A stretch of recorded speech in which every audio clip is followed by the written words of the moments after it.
The United States Army presents The Big Picture, an official report produced for the armed forces and the American people. Guest narrator for this issue, Mr. Henry Fonda.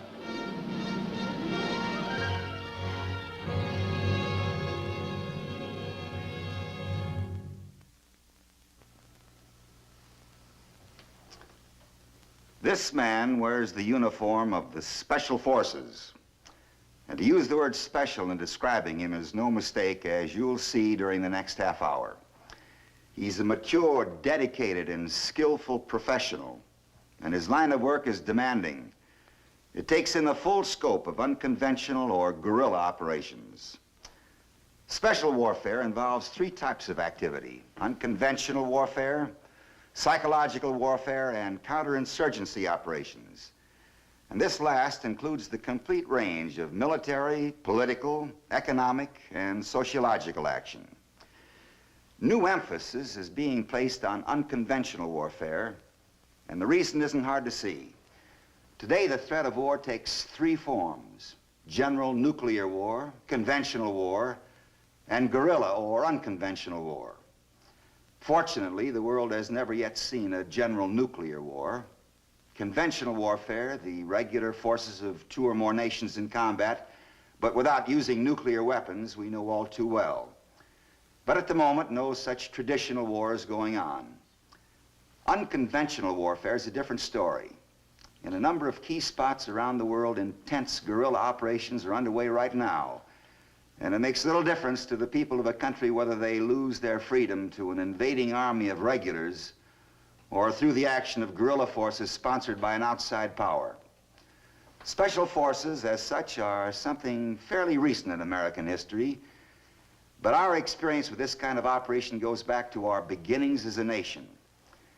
Matter of fact, if you've got a nickel that's old enough, you can take a close-up look at one of the greatest guerrilla fighters the world has ever known. The American Indian taught us some painful lessons in this department. Of necessity, we learned them well. To live and move where the going was wild, to move fast and undetected, to become a part of the terrain, strike with stealth and silence, and be gone before the enemy's conventional forces could react. In revolutionary times, Francis Marion's will-o'-the-wisp raiding earned him a title which has endured: the Swamp Fox. During the Civil War, General Morgan's Confederate guerrillas silently destroyed hundreds of miles of railway tracks, essential avenues of supply for Union forces, doing effective damage far beyond forces 10 times their number.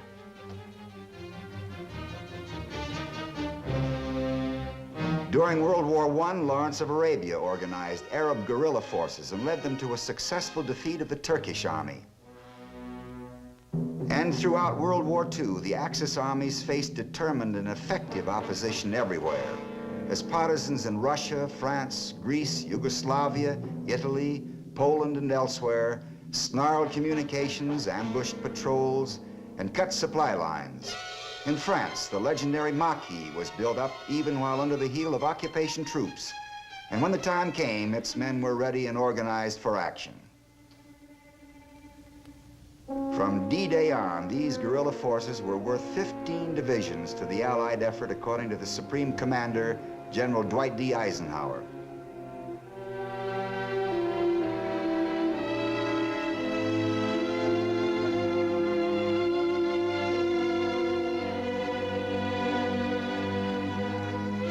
the Philippines, Japanese forces faced wiry and elusive guerrilla groups which operated from jungle and mountain, harassing the enemy and sending out a constant stream of intelligence information to our forces in the Pacific.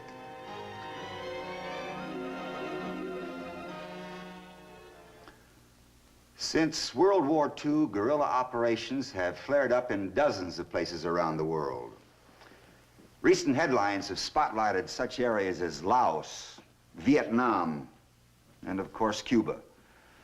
We have to be able to meet this kind of threat and to help others to meet it, and we intend to. A prime answer is this man and many others like him, the men of the Special Forces. This is their story. If you come at it from the air, Fort Bragg, North Carolina looks much like any other Army reservation in the southeastern United States.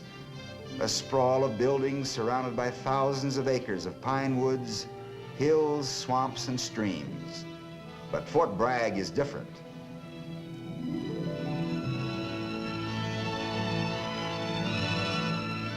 It's different because here the 7th Special Forces Group of the 1st Special Forces has its headquarters. And here the most demanding military training establishment in the world operates, the U.S. Army Special Warfare Center. These soldiers are different too.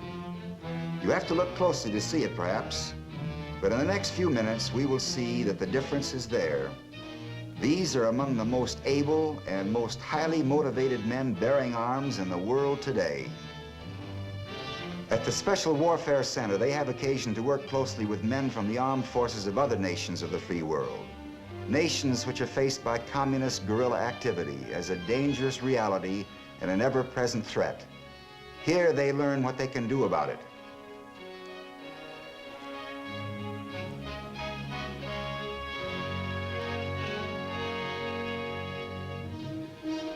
To begin with, every Special Forces soldier must be airborne qualified. Before he can even begin his intensive specialized training, he must have won the right to wear the wings and canopy insignia of the paratrooper, in itself an item not lightly acquired.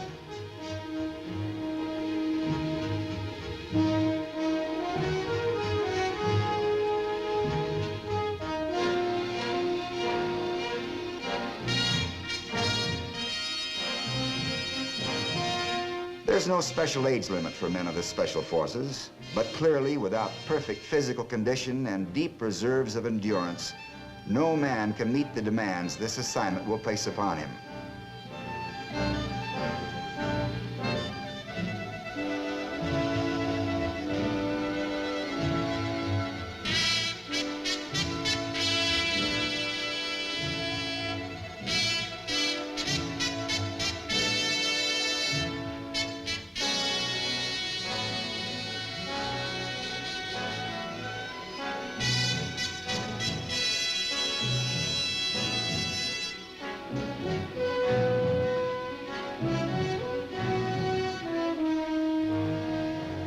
The nature of the work calls for a close working acquaintance with dozens of foreign weapons, as well as a perfect knowledge of every light weapon used by our own armed forces.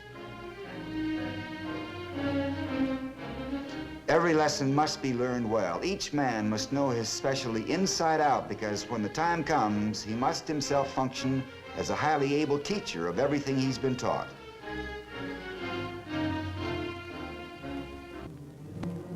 Always, formal instruction is followed by intensive practical application. At the firing range, he works with weapons common to the Far East, South America, Europe. His fingers become familiar with the ammunitions used by each.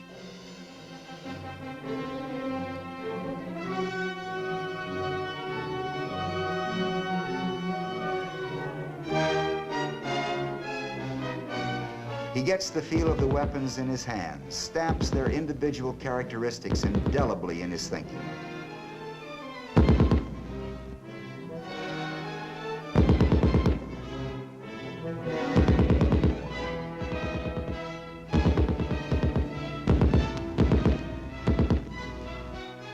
He tries for himself what they can do. He learns by doing.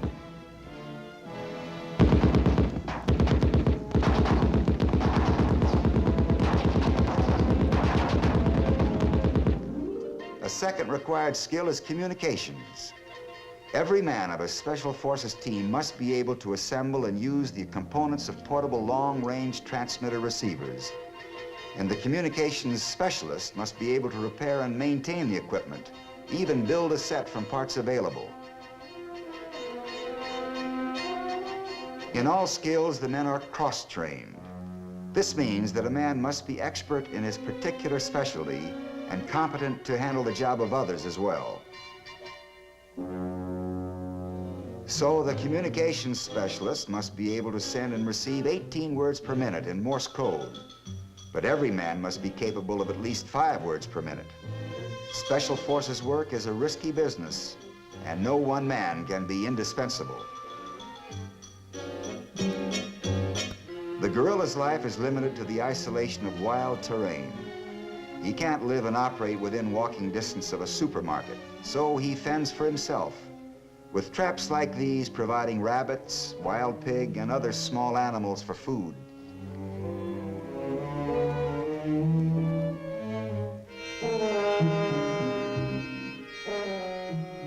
Traps, too, can act as silent, deadly sentries, patiently awaiting the approach of hostile men.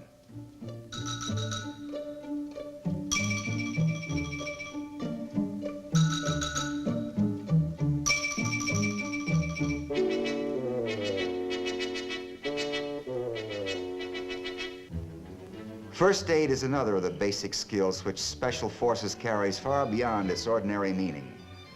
The Special Forces medic carries a kit which provides surgical tools and even a basic set of dental instruments. Through weeks of work with Army doctors, the Special Forces medic acquires almost as much practical knowledge as did the country doctor of 25 years ago. He learns to set a broken bone, care for a gunshot wound, remove an appendix, treat a serious burn. And of course, every man is cross-trained in basic first aid.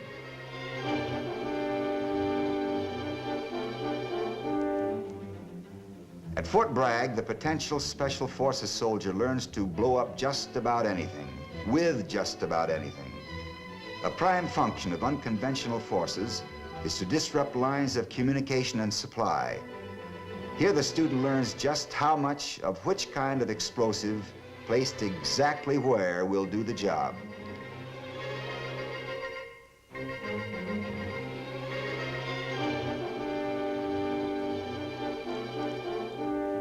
He learns, too, to make a deadly weapon of hands, feet, elbows, fingers.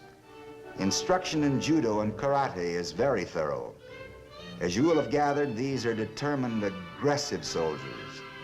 But if you're looking for a bunch of wild men who go around breaking up the furniture on Saturday night, you'll be disappointed. 3 M's characterize the Special Forces man: maturity, motivation, military. Emotional maturity is a must, and lack of it will wash a man out fast. And without deep motivation, or to say it a more familiar way, dedication to the job, none of these men would be here. They are soldiers with a purpose. As one officer aptly understated it, American citizens interested in doing something for their country. Their work in doing something for their country will take them to places where knowledge of the local language is essential. A total of 19 different languages is taught at the Special Warfare Center, ranging from Chinese to Czech, from Spanish to Vietnamese. Every man learns at least one of them.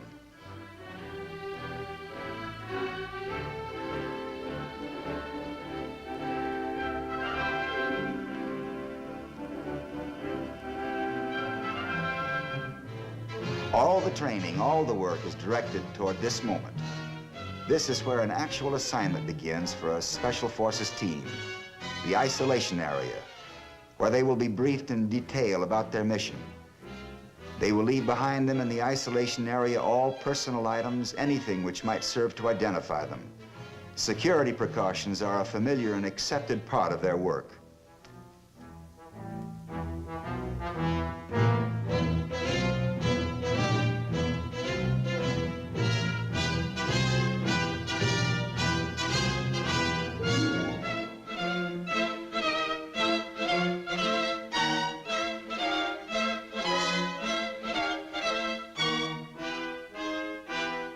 Here they will stay until they move out, without fanfare, unnoticed, to their destination.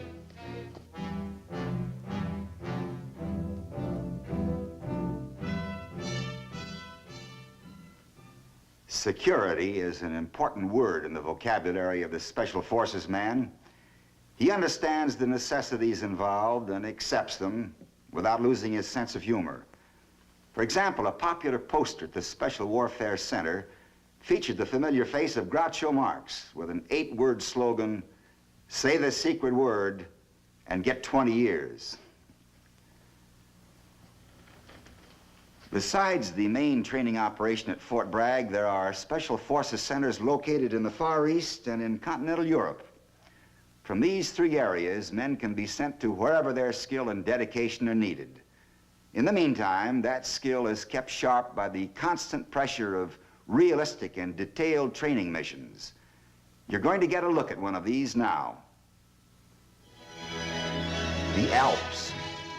Beautiful, but a cruelly rugged place to conduct military operations. In other words, perfect training country. In a small valley near the Swiss border lies the German town of Bad Tolz. And here is the United States Army's Flint Kaserne, headquarters of the 10th Special Forces Group in Europe. Training missions are frequent, rugged, and realistic, and each of them begins, as would an actual operation, with a highly precise and detailed briefing. Here, the leader of a Special Forces team outlines the job ahead. Airdrop into a remote valley, ski cross-country to rendezvous at an isolated partisan headquarters, and help partisan forces in the demolition of an important railway bridge deep in the mountains. Other United States soldiers will act as partisans and as aggressor forces.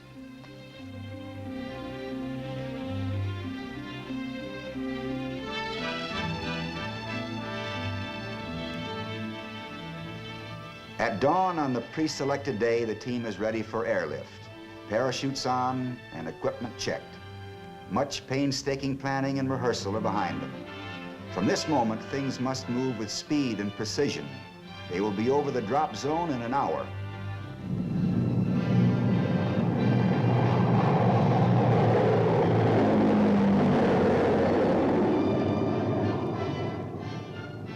At the drop zone, a reception committee of friendly partisans awaits the drop.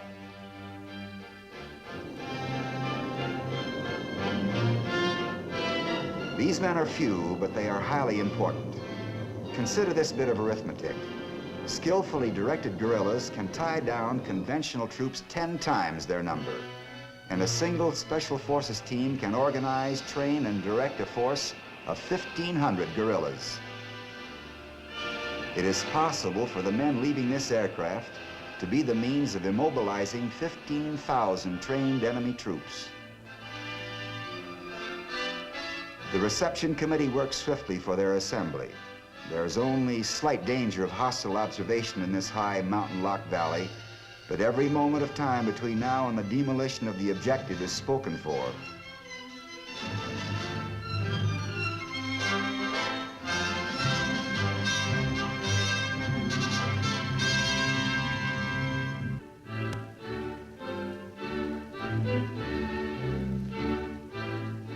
With the reception committee leading, the team is soon under cover of the woods and on its way to the partisan camp.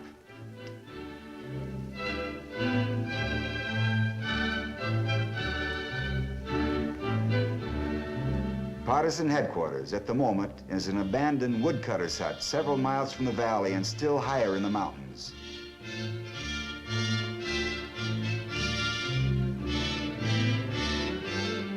There's a cordial welcome for the men of the team and for the supplies they've brought with them, especially the much-needed explosives. Just now, however, there's little time for socializing. The schedule is pressing. Much remains to be done.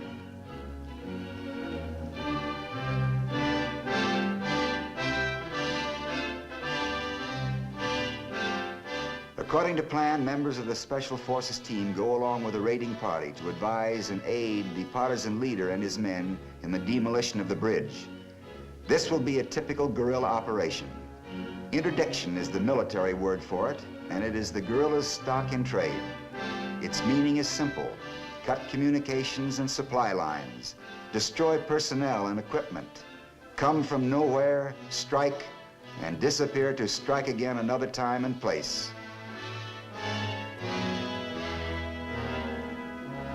This is high country, beautiful country.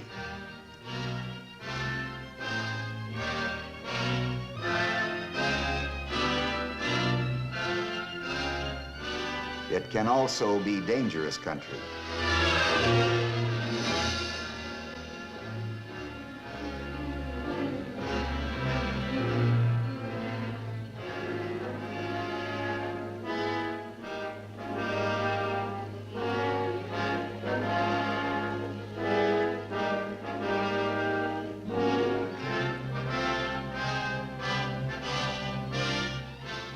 At a point within a few hundred meters of the bridge, the men removed their skis and placed them so they faced back along the escape route.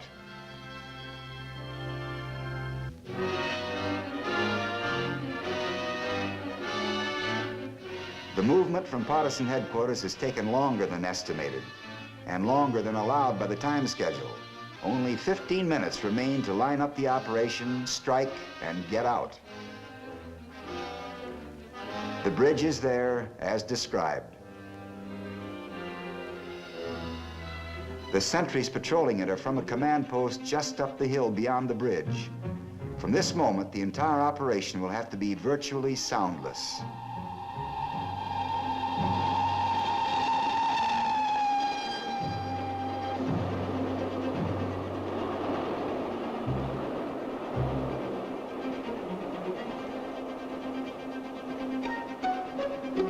One group will have to get in close and take out the sentries without rousing attention in the nearby command post.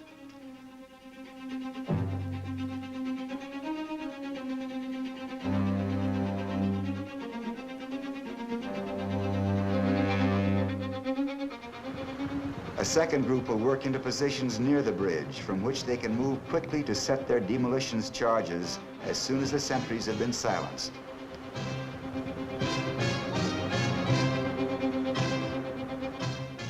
Time is running out. If the schedule laid down by the command at Bad Tolz is to be met, less than 5 minutes remain.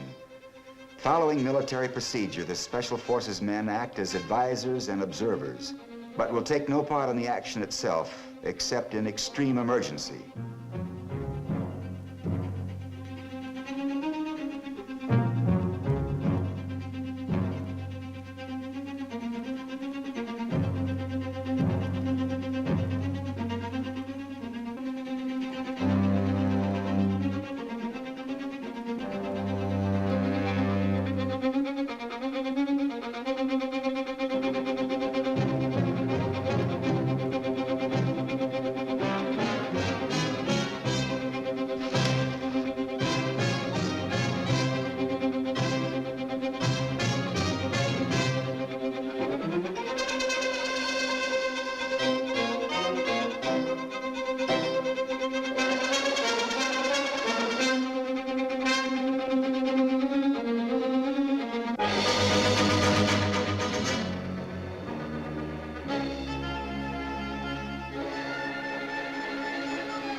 explosion alerts the security troops at the enemy command post.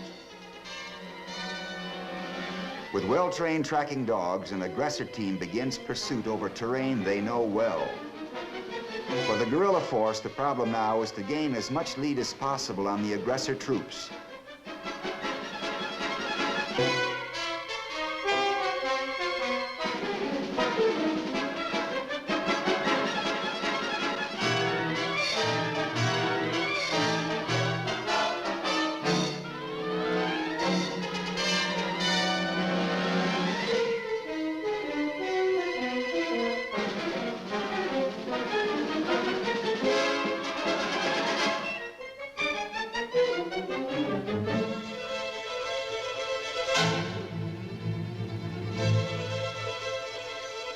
The guerrilla party makes good time, widening its lead as each mile draws the men trailing them deeper into unfamiliar territory.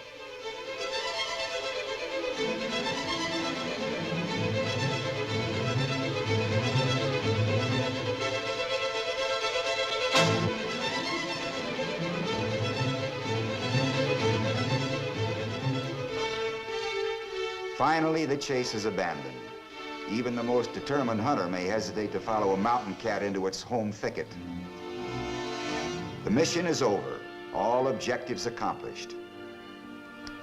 Who are these men? They're soldiers.